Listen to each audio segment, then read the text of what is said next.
Би 21 настай байхдаа Сан Францискогийн их сургууль руу шилжсэн юм. Craigslist-ээс хөлсний өрөөнүүд хэсэг хайж байгаад 2 онцлогийн өрөөтэй үнэхээр дайггүй байрч олов.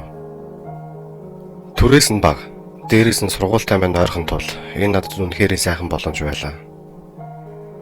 Илүү онцлогийн өрөөгөө түрээслүүлж байгаа эзэн нь 29 настай бэд нэртэй охин байсан юм.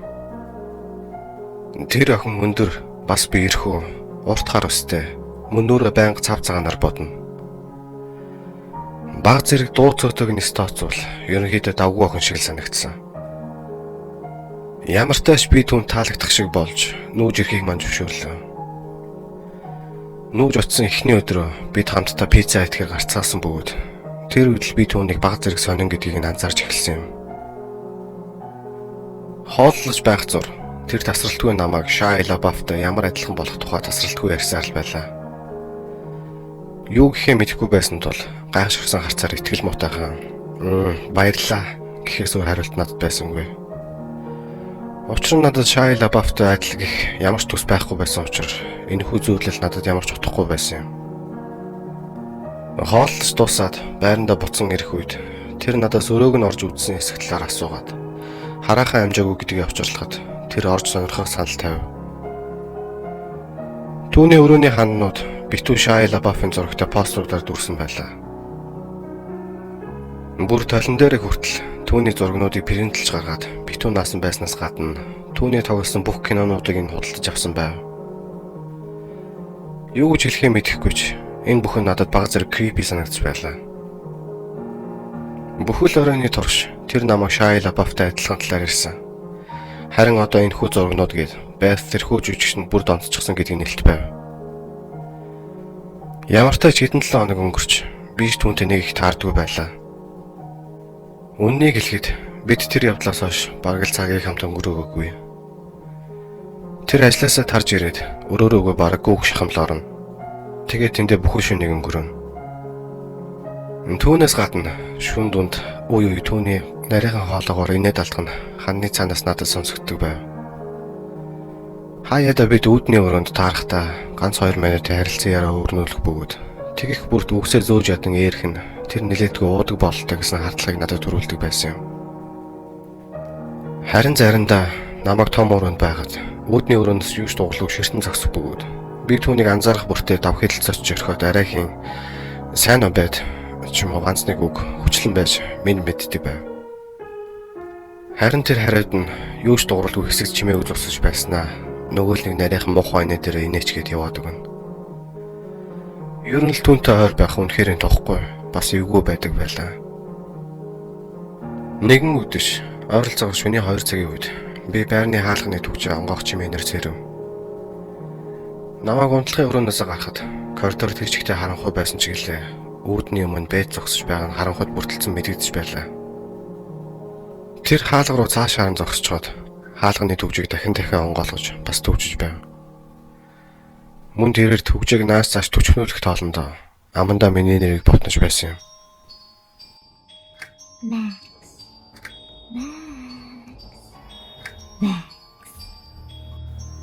Түүнийг харанхуйд хачин байдалтай зогсчоод миний нэрийг амандаа ботнож бог нь харах үнэхээр аимшигтай байлаа. Ядаж байгаа түүний байгаа байдал нь яг л Японы Ring кинонд дэр гардаг сүнсний тамруулсан хөлбөр шиг харагдаж байв. Тиймээс би чимээг өхнөр өрөөрөөгөө буцаж ороод унтахыг хичээснээр тэр шөнийн явдал дууссан юм. Харин хэд хоногийн дараа намайг том өрөөнд гладиатор үзэж байтал тэр өрөөнөөс гүйж гарч ирээд гэрэл хасан киног мань засварлуулж орхилоо. Тэгснээ тэр надаас экс найз залуугийн талаар сонсох юм асуусан бөгөөд надад тэр талаар сонсох ямар ч хүсэл байгаагүйч байдлыг бүр эвгүй болгочихгүй тулд заа гэжлээ түүний ярихыг сонссон юм. 10 орчим минут үргэлжилсэн түүний түүх сүүлдээ уур цар болон хуурсан бөгөөд тэр салтынхаа тухайар бараг хамаг чадлаараа орилж хашгирч байлаа.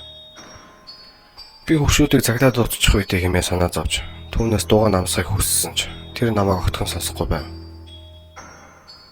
Харин тэрхүү олон орлон чаглаан дундаас анхаарлыг маань нэг өгүүлбэр соронзон мэд татхан дэр. Гэхдээ би тэр муу новшийн хоолойг нь хэрчээд хайчихсан л да. Гинэл толгойд минь энэ охин юу нь яаж мэдэх нөхөр байна гэсэн бодол орж иж бүхнийг ихнээс нь бодов. Нэгт тэр миний хувьд баг огт танихгүй хүн. Би түүний тухай баг юу ч мэдэхгүй. Хоёрт түүнийг би харах болгонд надад дотороо залгасан хачин мэдрэмжүүдийг өгч байдаг. Удалгүй тэр баг зэрэг тайвшраад түүнийг сонссонд баярлснаа илэрхийлснэ. Нөгөө л нэг хачин эвгүй нарийнхан инээ дээр инээсээр өрөөрөөгөө орлоо. Би ч тэр дараа өрөөнөөс гарч түүнийг дахин гарч ирээд хачин яриа эхлүүлэх үе хэмээн байж өрөөндөө орж унтахаар яв. Тэрхүү ярианы дараагаар надад энэ охинтой нэг байшинт цуг байгаа маань хачин тухгүй мэдрэмжийг төрүүлж эхэлсэн бөгөөд дээр нь ядаж байхад унтлагын маань өрөө дотроосоо ямар ч тоojгүй байлаа. Тиймээс би хувцсны шүүгээ нааш татан нэг болонгийн хаалганы өмнө аваачин тэглүүлж баг зэргийн хаалт магийн зүйл хийв. Харин шүн дунд шүүгээ маань шалан чирэгдэн хягтнах чимээнээр би зочин сэрлээ. Бэт хаалганы цаанаас түлхэж онгойлохоор олдож байв. Би босож гэрлээ асаагаад түүнд бол хэмээн ашигласаар байсан бөгөөд баг зэрэг онгоосон байсан хаалганы завсраар тэр надад харагдаж байлаа. Бэт шал согтуу нүдэн галзуу хүний шиг улаанаараа эргэлзчихсэн. Хамаг чадлаараа хаалга онгойлохоор оролдож байв. Би хаалгыг түлхэж буцаан хаагаад түүнд өрөөрөөгөө орж унт хэмээн хаалганы цаанаас хашгирлаа. Хэсэг хугацааны дараа тэр өрөөрөөгөө буцаан орох нь надад сонсогдсон ч би тэр шөнө цурамч хийж чадалгүй үйл залгасан юм.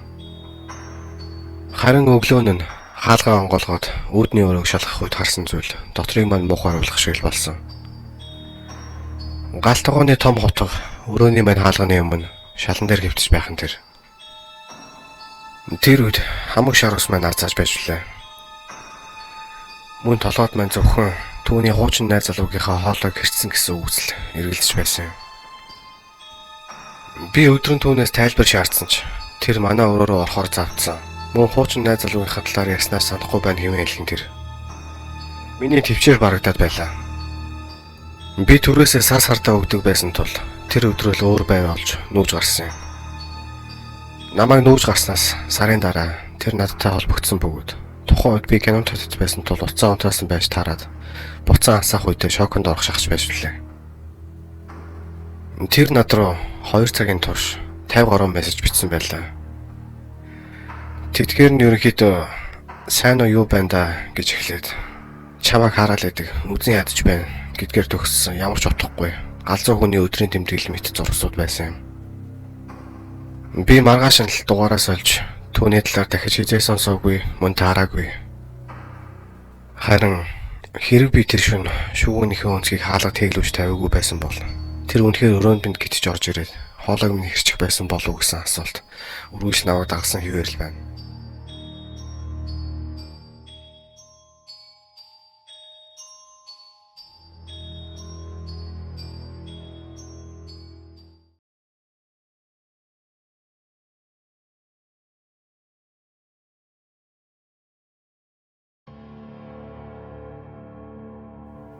Та бүхэнтэй өөрийн төгөгийг хуваалцаасан өмнө баг зэргийн оршил мэдээллийг өргөхөд энэ бүхэн болоход Эйшман Брайан гэх нэртэй хүүгийн хүчирхийлэгчтэй үерхдэг байсан бөгөөд ээж тэрхүү залуу хоёрын солиотой хэрүүл маргаануудаас болоод манай байшингийн бараг бүх цоочнууд ивдэрхий төвчих боломжгүй болчихдог байлаа.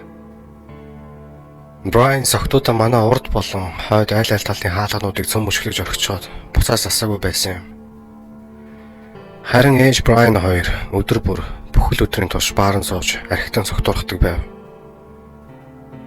Энэ бүхэн тохиолдоход яагаад байшин нь төгжээгүй мөн эцэг их нь гэртээ байгаагүй юм бол хэмээн та нарыг гайхшрах болов гэсэндээ саяны дурдсан зүйлсийг урьдчилан тайлбарлалаа.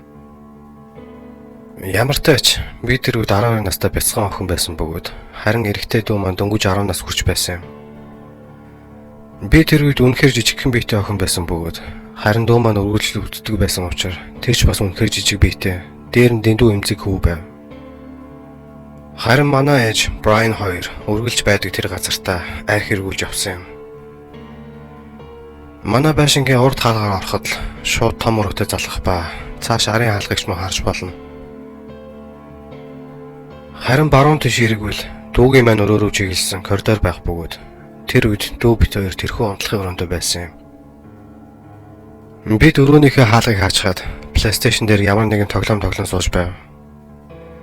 Тэр үед магадгүй шөнийн 12 эсвэл 1 цаг болж байсан бөгөөд бид ч тоглоомдоо орчихсон цагийг 100 удаа өнгөрөөж байтал Гэнэт нэгэн хачин чимээ сонсогдсон тэр. Харин дүү маань тэрхүү чимээг сонсоогүй бөгөөд биш түүнд энэ тухай хэлж айлгахыг хүссэнгүй. Ямар ч тач би өрөөнөөсөө гарч шалахаар шийдэн. Харин дүүтэй ам зангаад байгаа тул уух юм авч ирэхээр явлаа. Чамд ч гэсэн амттаа аваад ирээ. Өрөөнөөсөө битгий гараарай гэж хэлчихэд хаалгаа нэв. Галтгооныхоо өрөөнд очихын тулд том өрөө болон ард урд аль аль хаалганы урд зүрх хэрэгтэй болно. Намайг өрөөнөөс гарахтаа зэрэгцэн нөгөө хачин чимээ илүү чангаар дуулаж ихсэн тул би хаалгаа хаагаас өмнө дүүдээ намайг амттаа аваад иртэл хааны шүгэндээ ороод өөрсдийн новчийг янзалж байг юм хэлв. Надад үнэхээр ямар нэг зүйл буруу байгаа гэх аимшигтай мэдрэмж төрж эхэлсэн тул дүүгээ айлгахчгүй хүн шиг нуух гэсэн санаа минь тэр байлаа. Ээж гэхээсээ илүүтэй би өөрөө дүүгээ харж амтж өсгсөн болохоор түүнд их санаа тавьдаг байсан юм. Дүү маань тун амархан айж цочдөг. Мөн сандрахаараа астма нэхэлчихнэ. Дээр нь бид хоёрт түүний амьсгалын аппарат болон цаслага аль аль нь алга байв. Бид тийм л гайхалтай ээжтэй байлаа. Хэрэг тэр айгаад астма нэхэлчихвэл ямар тааш сайн зүйл болохгүй гэдгийг би мэдэж байсан юм. Ямар тааш би өрөөг орхиж яг юу болоод байгааг мэдхээр харанхуй коридор дондор аль болох удаан бас чимээгүй гитж явлаа. Би ямар нэг зүйл буруу байгааг мэдэж байсан тул дотроо хөтлөө хайж байв. Коридорын төгсгөл хүрэхээс өмнө би эрэгтэй хүний хоолойг олсон тэр. Гэвч тэр зүгөөч нэг чимээ гаргах биш. Аратмэт архирч байлаа. Үнэхээр бүдүүн байгал аимшигтай чимээ. Яг тэр үед мэдэрсэн айдсаа юу гэж тайлбарлахаа мэдэхгүй ч бүхэл биеэр нь мэдрэгдсэн тэр мэдрэмж золтой л намайг огуулчихаагүй. Мэдээж би тэр доороо хөшиж орхилоо. Би энэ хотод хэнийг ч танихгүй. Харин аав маань өөр мужид, ээж маань бааран шал согтуу хөвтөж байгаа. Би байрандаа хөшчихсэн хിവэр коридорын төгсгөл хүрч цаана нь юу байгааг харах зоргоо шавхан зогсдол. Араас дүүгийн маань өрөөний хаалга онгох чимээ дуулдаж надад сонголт томс боллоо. Дүү маань өрөөнөөсөө толгоогоо шагаалган миний зүг гөлрөн зогсож байв. Түүний нүд айдсаар дүүрэн бүлтгэнсэн байгаагаас харахад тэр ч мөн энэхүү архирах мэт чимээг сонссон гэдгийг эргэлзээгүй байсан юм. Би түүнд чимээг өгнөр гараас авчин өрөөрөөгөө буцаад орох хэмээн өгөхөд тэр ч үгэнд минь орлоо. Би зоргоо шавхан байж коридорын төгсгөл хүрээд чимээг өхөн цухуугаад олж харсан тэр зүйл одоо ч хүртэл надад айдас мэдрүүлдэг. Манай том өрөөний буудан дээр үлэмж том биетээр яг л зэрлэг чон мэд шүдээ ярзаалган суухыг би олж харлаа. Тэрхүү архиралт ярзаасан царай болон улаанаар эргэлсэн аимшигтнүүд нь миний санаа бодлоос хязгаарч гарахгүй байх. Ямар нэгэн сохор азар тэр үйл таних намайг олж харсангүй. Би маш удаанаар боцож гисээр дүүгийнхээ өрөөрөө орлоо. Би хаалгаа хаасан даруйда надад байгаа сонголтуудаа тооцоолж эхэлсэн юм. Дүү маань аль хэзээ тэрхүү хүний гаргаж буй архирах чимээнээс болоод өгөлцгөө агартал айжсан байсан бөгөөд тэнд байгаа зүйлийг төрүүлж олж авсан хүн дүү маань биш би өөрөө байсан тал баярлж байлаа. Тиймээс би том ихчийн зөрөгтэй царай гаргаж байгаад маш тайвнаар том өрөөнд миний танихгүй хүн сууж байна. Тиймээс чи чимээгүй бас зөрөгтэй байх хэрэгтэй байна. Мөн тайвнаар удаан амьсгалаарай хэмээн зэгсэн юм. Дүү маань аль чадхаараа амьсгалаа хянаж бас тайван байхыг хичээж байлаа. Хамгийн түрүүнд би сонхоо нээх гэсэн боловч хадаасаар хатчихсан байсан тул буруу нээгдсэнгүй. Би дүүгээ хэвдэл аль чадхаараа тайван байхыг хичээж байсан ч тэнд байгаа зүйлийг би өөр нүдээр харсан шүү дээ. Цонх онгоохгүй тодорхой болсон тул би биеэ хамгаалах зэвсэг болчхоор зүйл хайж эхэлсэн юм. Том ах маань энэ өрөөнд дүүтэй маань байдаг. Мөн түүнд илттэй төстэй нэг зүйл байдаг гэдгийг би гинэт санав. Ах маань тэр өдөр хаана байсныг би сайн сандгүй юм. Ер нь л хөвчлэн гэхээс илүүтэй найзуудтай гадуур тэнж явдаг байсан юм л та. Намайг ахынхаа тэрхүү чинжаалыг хайж байтал хаалганы цаанаас эрэгтэй хүний бүдүүн баргил хоолой. Дараа намайг ч мэдэж байна шүү. Хэмээн зэвүүтэй хэлхийн сонсогдлоо. Тэр дээр шууд л хамаг шар ус минь босч хөөтөн хөөс усаж эхлэх тэр. Үргэлжлүүлэн би дүүгийн хэржгэнж эхлэхийг сонслоо. Ааст маань хөдөлж гэж хараал идэг. Би түүнийг тэрэн зөрөгтэй байхыг дахин анхааруулад цааш суугаад жигд амьсгалахтаа хамаг анхаарлаа төвлөрүүлэх юм хэлв.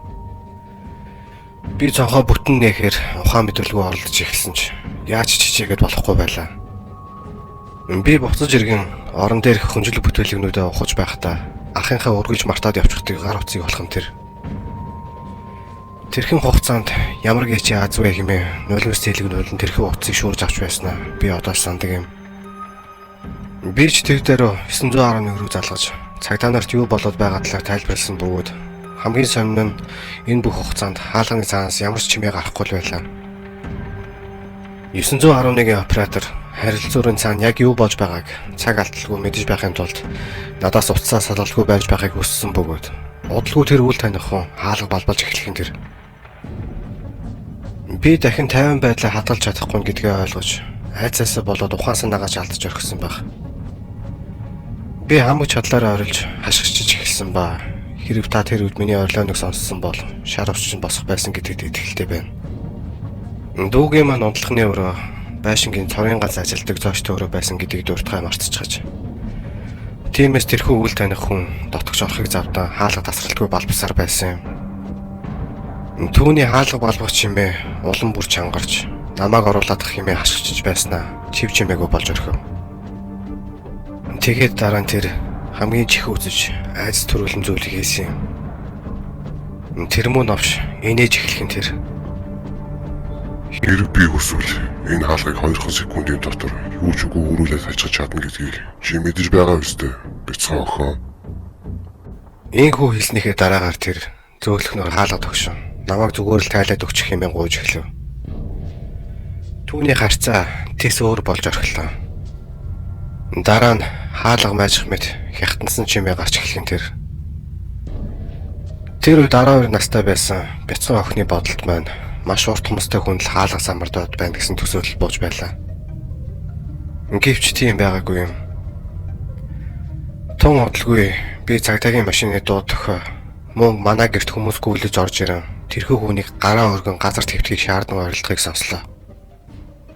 Хаалганы цаана нилээдгүй ширүүн ноцтолтон тэмцэлдэх чимээ баахан орлон ашхраанаар үргэлжлээд дараа нь чимээгүй болж орхив.